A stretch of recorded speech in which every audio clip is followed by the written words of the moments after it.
¿no?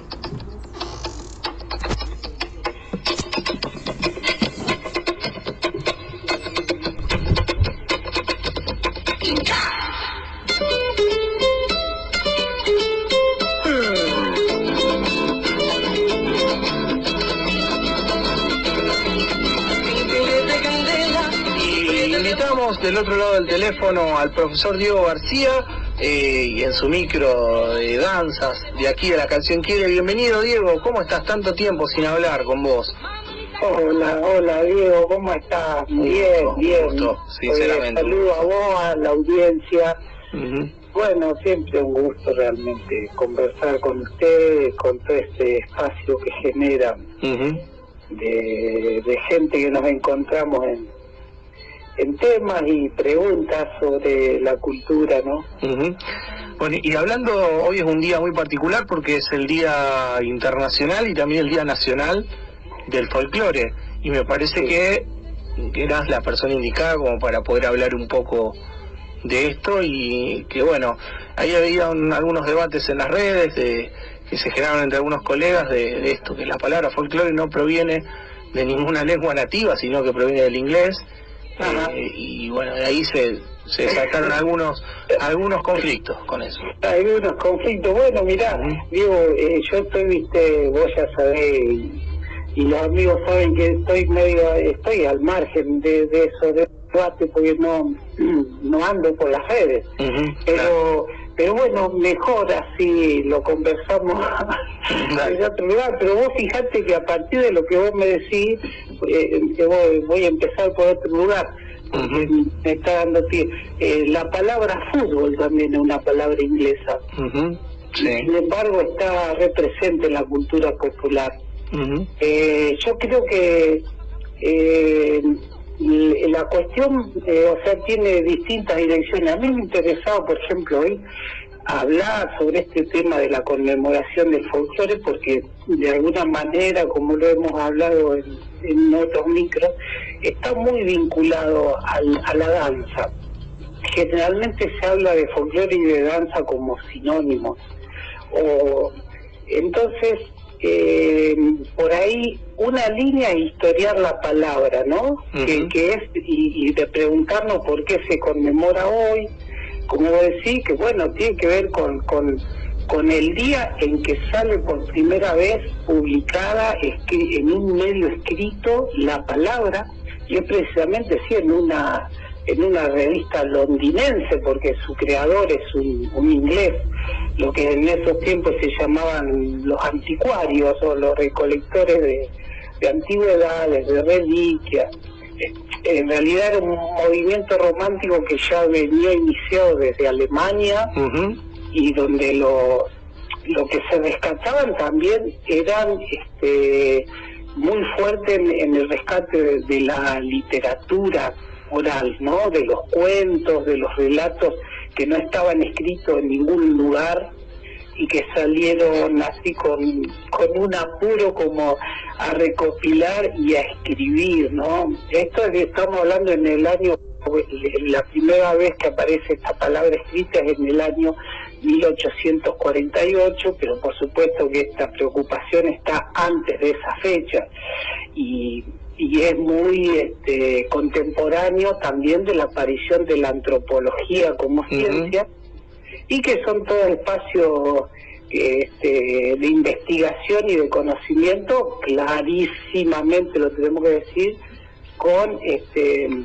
propósitos colonizadores, o sea, es conocer los nuevos mundos y las periferias para dominarlos. Por supuesto que el sentido, y en el contexto de Europa nace también esta preocupación que tienen los anticuarios, es con respecto a organizar las culturas nacionales, porque ya se estaban organizando los estados nacionales. Entonces era necesario salir al campo, y entonces eso es mirado como el pasado, todo lo que está en el campo. Y se lo observa desde una mirada romántica y también positivista, como que, y ya ahí entran a tallar las dos categorías que atraviesan nuestra historia, que es lo bárbaro, lo salvaje y lo civilizado, ¿no? cómo esas supervivencias del pasado, como llaman algunos folcloristas, permanecen en las ciudades. Bueno, esa es una matriz y una fecha, 22 de agosto.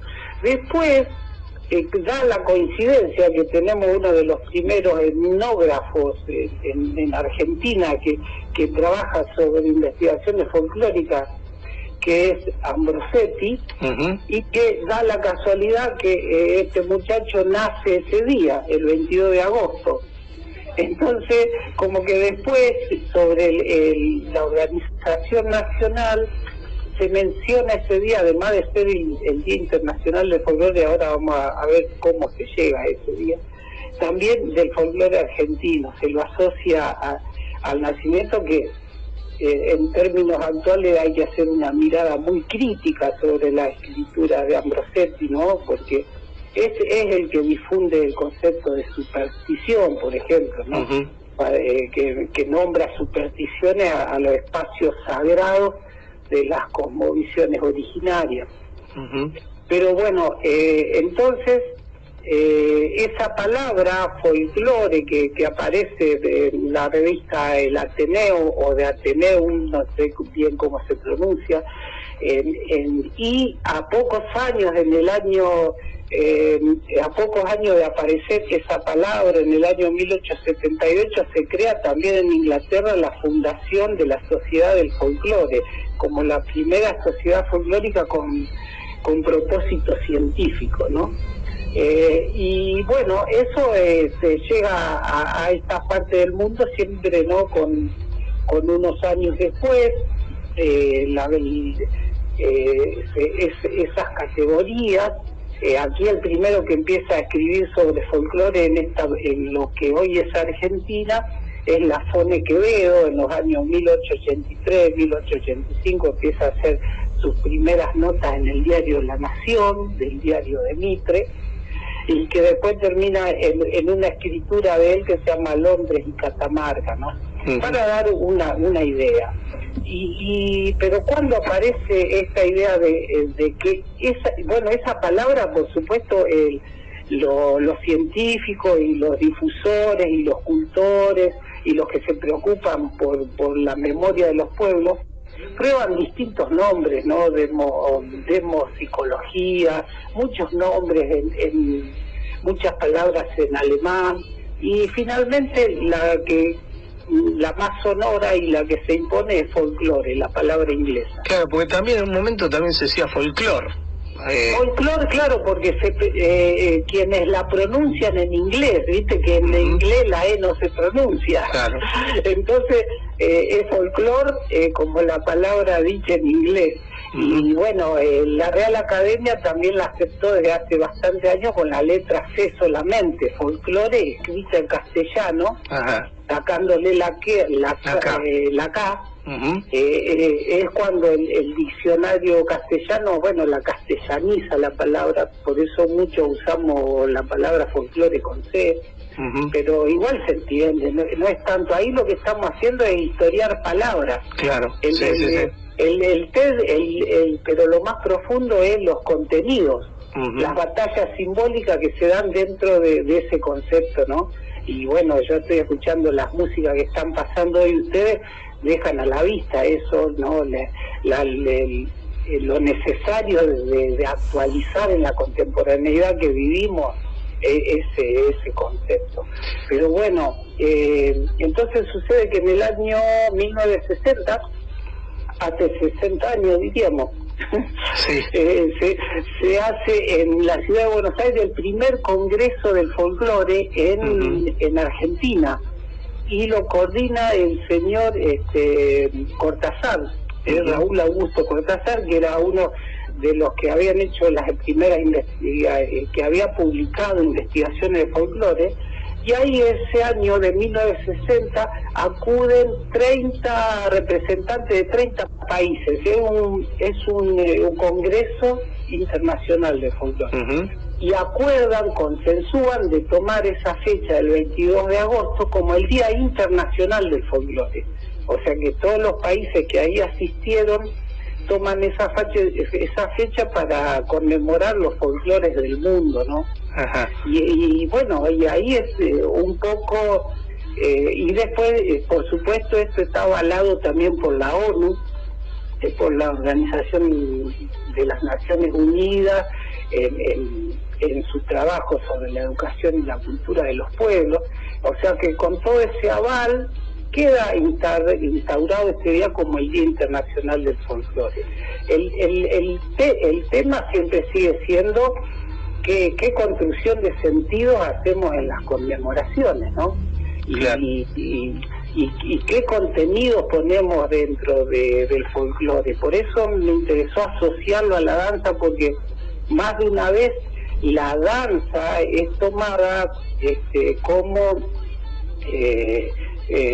el folclore en sí mismo, y no, la danza es una parte del folclore. El folclore es un territorio amplísimo de conocimiento y de investigación, la música es otro, son distintos lenguajes. Claro, los usos y costumbres también, y esto que decías vos, de que sucede, de que si hablamos de folclore, también es evolucionar, porque también está esa contradicción de lo tradicional, lo no tradicional, y incluso una frase denostadora, que yo me digo, eso no es folclore. Claro.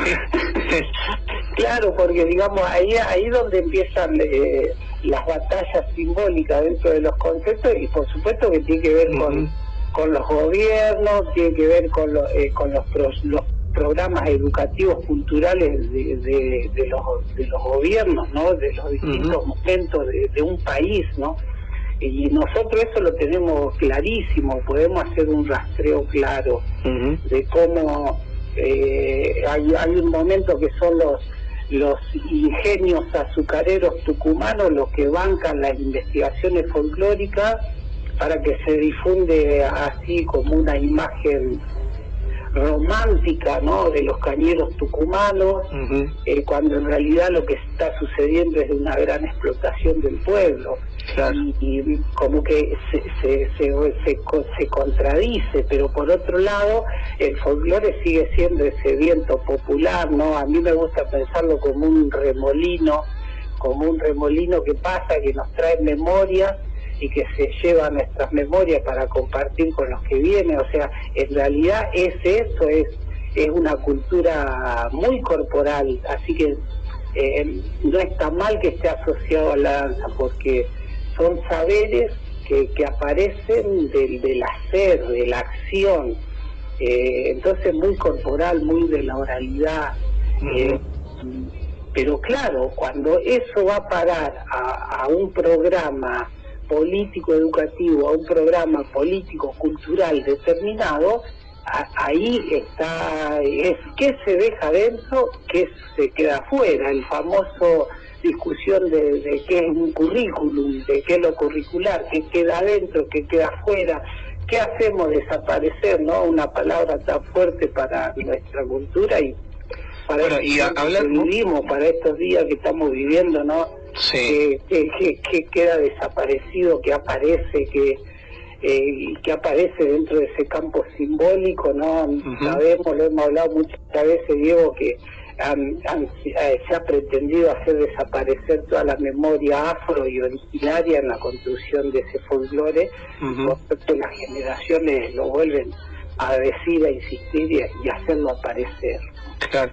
Y vos sabés, para ir cerrando, digo, que decía esto del campo simbólico y las palabras, y esto que decías de Cortázar y de este encuentro, este primer encuentro que después hizo de que en muchas partes de la Argentina surgieran estos encuentros de folclore, o de folclorólogos, o de folclorología, o de, bueno, hay muchas maneras de nombrarlos, y creo que Cosquín también en ese sentido tuvo un espacio que fue el Congreso del Hombre Argentino, que ahora tuvo que cambiar el nombre, y eso creo que también tiene que ver con cómo los pueblos evolucionan, porque pasó a ser el Congreso del Ser Nacional Argentino, porque ya lo decir el hombre argentino estaba un poquito fuera de tono, me parece. Sí, hay que hablar de lo humano, ¿no? De la humanidad. Y muy bien lo que vos decís, cómo esto va haciendo contrapunto con el movimiento de la cultura total, ¿no? Cómo nos vamos acomodando en eso. Bueno, por eso me interesa reflejarlo, y hay esas coplas que escribió el Jorge van der Molen, ¿no? Cuando dice: no hay cuatro vientos, sino 1000 soplando sobre la copla, y cada uno se hace sentir con la voz de donde sopla. Y es interesante siempre, como vos decís, esos espacios creados dan lugar a preguntas, a desarrollo, a aperturas de espacios institucionales, espacios estatales que versan sobre el folclore en general, sobre la música folclórica, sobre el estudio de la folclorología, sobre la danza, y la aparición de las fiestas populares convertidas en festivales, como vos mencionabas, Cosquín. Y es la década del 60, ¿no? Que la conocemos como el boom, o la aparición del subsuelo de ese folclore, que también es algo que se sí, que no solo fue un boom en la música, Diego. No solo fue un boom en la música, también fue un boom con la literatura latinoamericana, el cine latinoamericano. O sea, en los 60 hubo como un resurgimiento o un acercamiento, digamos, a... también el contexto, creo que el mundo estaba muy revolucionado en esa época. Totalmente. En los inicios de la Revolución Cubana, creo que hay como matices que hacen de que hayan sucedido esas cosas. Diego, te agradezco mucho. El tiempo es tirano, esa frase no sé si la dijeron muchos, pero te agradezco por estos minutos. Y como decía, vamos a escuchar Cantar del Viento de Jorge van der Molen para cerrar este micro, y nos volvemos a hablar en algunos pares de fines de semana, ¿te parece?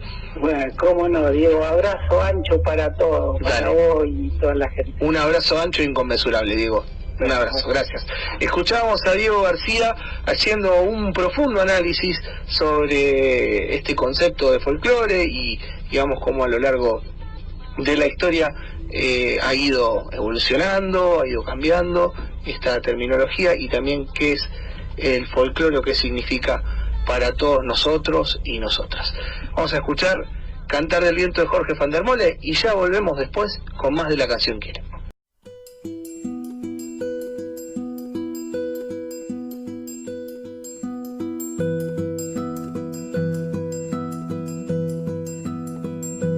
No hay cuatro vientos sino 1000 soplando sobre la copla, y cada uno se hace sentir con la voz de donde sopla. Y cada uno se hace sentir con la voz de donde sopla. No hay cuatro vientos sino 1000 soplando sobre la copla. Copla del viento molinero que muele la sonoridad de los otoños en el vuelo de su reseca hojarasca. Dame tu luz, viento viajero, que donde vivo ya no hay más. Tráemela con tu soplo fresco sobre mi oscura palabra.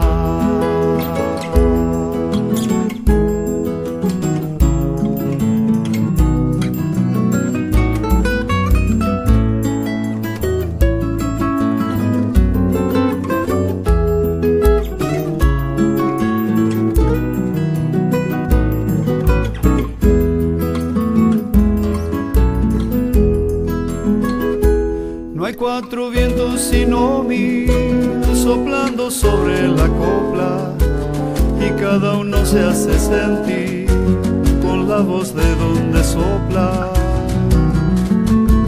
Y cada uno se hace sentir con la voz de donde sopla.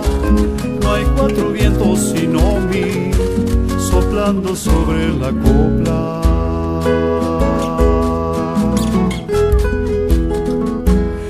viento dolido de la historia sopla sobre mi corazón para que juzgue la memoria sobre el olvido y el perdón. Tráeme de todos lados viento lo que la gente callada murmura en su alma para adentro como una gran marejada.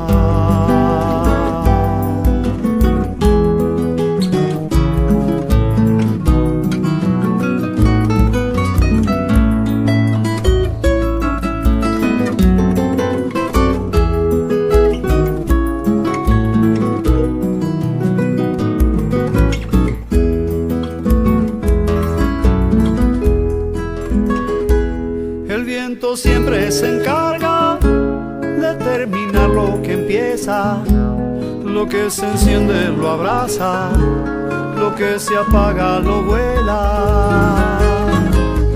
Hago mi copla bandera, oscila el viento profundo que se vuelve aire y flamea como marcándome el rumbo.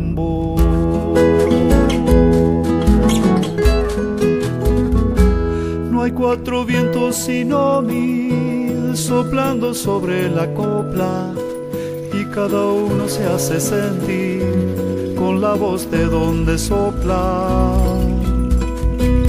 Y cada uno se hace sentir con la voz de donde sopla.